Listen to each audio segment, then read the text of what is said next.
चलिए जानते हैं संपर्क के संबंध में। तो हम मान लिए कि महाशून्य के गर्भ से जिस पिंड का आविर्भाव हुआ, तो उस पिंड में सर्वप्रथम शून्य प्रतिष्ठित हुआ, और जब पिंड के रूप में शून्य का फैलाव हुआ, तो उसी फैलाव को हम काल कहेंगे। और पिंड के रूप में जो एक खाली स्थान है, उसे हम क्षेत्र कहेंगे।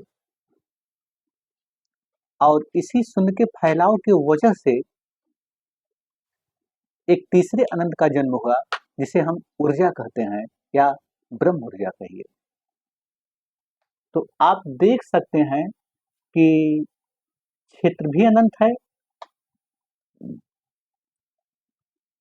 काल भी अनंत है और ऊर्जा भी अनंत है। इसलिए हम कह सकते हैं कि शून्य बराबर एच टी ई इन्फिनिटिव।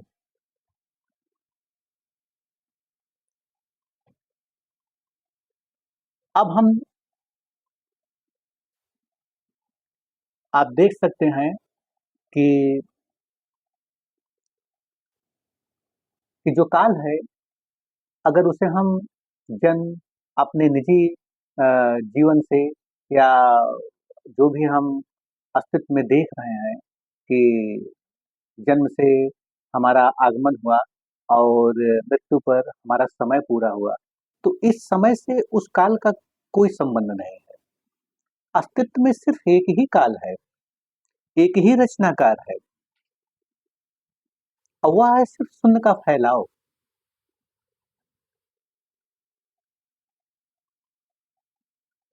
अब चलिए हम मान लिए कि जिस आयाम में हम रहते हैं, उसे हम इसे मान लिए। तो आप देख सकते हैं कि सृष्टि में दो अनंत हैं। एक तो इस पिंड के रूप में जो शून्य का फैलाव हो रहा है वह, और दूसरा यह आयाम जिसमें फैल रहा है, जिसे हम महाशून्य कहते हैं।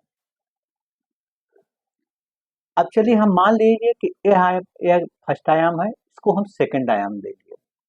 मान लीजिए कि यह हमारा ब्रह्मांड है, यह महाशून्य के गर्भ में यह कोई दूसरा ब्रह्मांड है।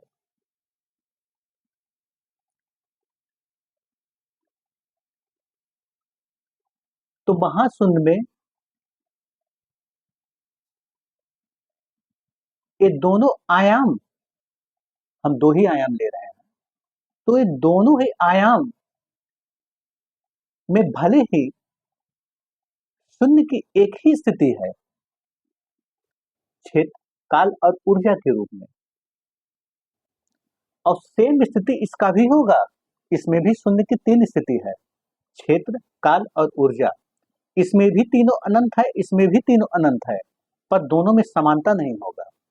एक काल का दूसरे काल से कोई मेल नहीं है। वो ऐसा इसलिए है, जैसे हम मान लीजिए कि इस सेकंड वाला आयाम, हम मान लीजिए कि यह क्या कहते हैं, महाशून्य के गर्भ में यह पहले प्रकट हुआ, और जिस आयाम में मैं हम सब रहते हैं, हमारा जीवन है, इसे हम ये बाद में प्रकट हुआ। तो जो पहले प्रकट होगा उसका काल और ऊर्जा इससे अलग है, उसमें कोई मेल नहीं है। भले ही शून्य की एक ही स्थिति, एक ही प्रक्रिया इसमें वही घटेगा, वही प्रक्रिया इसमें भी घटा। शून्य की शून्य का ही तीन स्थिति के रूप में, क्षेत्र, काल और ऊर्जा के रूप में, फिर भी इन दोनों में समानता नहीं होगा।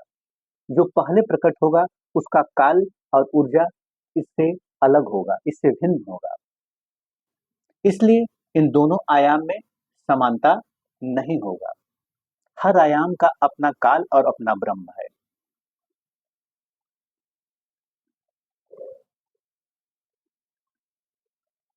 अब ये दोनों अनंत आप देख सकते हैं कि सृष्टि में दो अनंत है। एक तो इस पिंड के रूप में,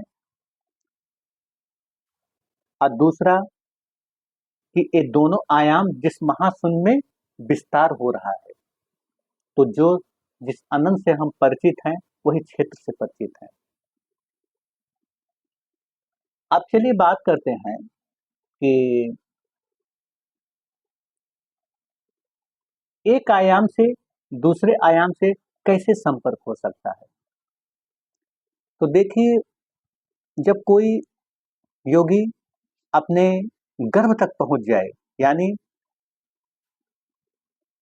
शून्य का फैलाव और कुल ऊर्जा, आप देख सकते हैं कि शून्य की ही 3 स्थिति है, लेकिन जब यह तीनों स्थिति इसी शून्य में समावेश है, अगर ऐसी स्थिति घट जाए तो अपनी चेतना के को एक स्थिति से एक काल से दूसरे काल में उतर सकता है।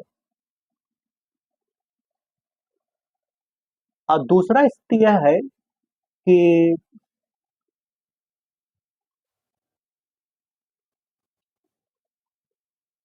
आपके ऐसा कोई विमान हो जो आपकी चेतन ऊर्जा से चलता हो, तो वह भी एक काल से दूसरे काल में उतर सकता है। पर कैसे?